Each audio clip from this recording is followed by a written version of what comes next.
பரமேஸ்வரனை பார்ப்பதற்கு திருக்கைலாயத்துக்கே தான் போக வேண்டுமா? மனதில் நினைத்தாலோ வேறு எங்காவது உட்கார்ந்து பூஜை செய்தாலோ போதாதா? ஐயா, பசுவின் உடம்பில் இருக்கும் பாலை மடியை பிடித்து கறந்தால்தானே வருகிறது. அதன் வாலையோ காலையோ பிடித்து இழுத்தார் அதே போல் ஆண்டவனை தரிசிக்க வேண்டும் என்றார் திருக்கைலாயம் சென்றுதான் தரிசிக்க வேண்டும். என் அப்பன் ஈசன் அமர்ந்திருக்கும் திருக்கைலாய மலையை கண்டுவிட்டேன்.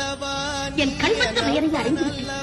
இனி கணப்படுதல் சிகரத்தை அறிந்து என் அப்பனை தொழுது இந்த ஏழைக்கு அருள் செய்ய என்று வேண்டிக் கொள்கிறேன்.